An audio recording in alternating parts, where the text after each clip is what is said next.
লাইফস্টাইলে তোমাদের সবাইকে স্বাগত।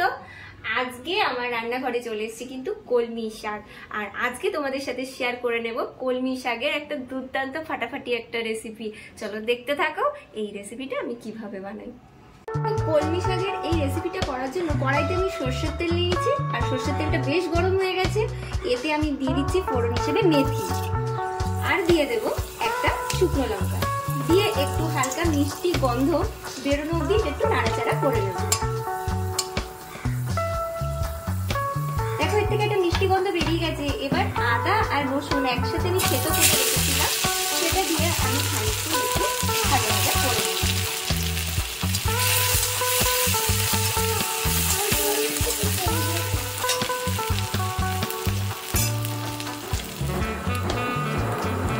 এই দেখো আমার আদা আর রসুনটা ভাজা হয়ে গেছে।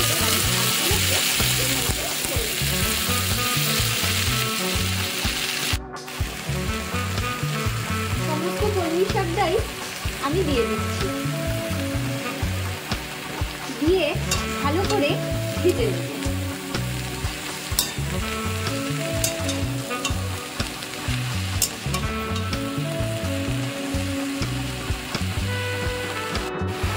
এবারে শাকটা একটু নরম হয়ে এলে এতে আমি দিয়ে দিচ্ছি স্বাদ মতো নুন আর অল্প পরিমাণে হলুদের গুঁড়ো, দিয়ে আবারও আমি ভালো করে নাড়িয়ে নেব।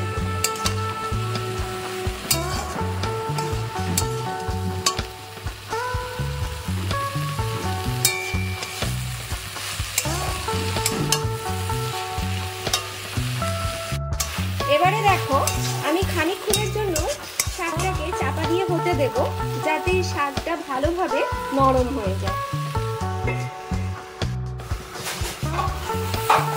দেখো শাকটা প্রায় আমার নরম হয়ে এসছে, একটু নাড়িয়ে নিচ্ছি। দেখো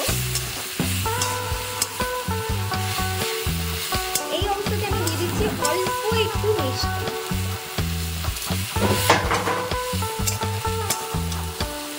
ভালো করে আমি মিশিয়ে দিই।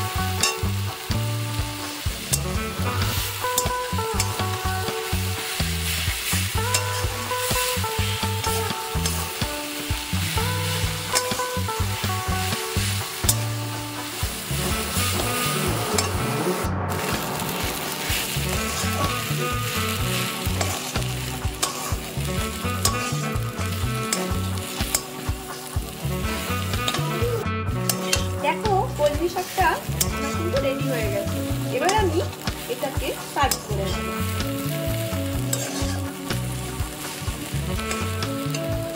দেখো কলমি শাকের এই চটজলদি রেসিপিটা তোমাদের সাথে শেয়ার করে নিলাম।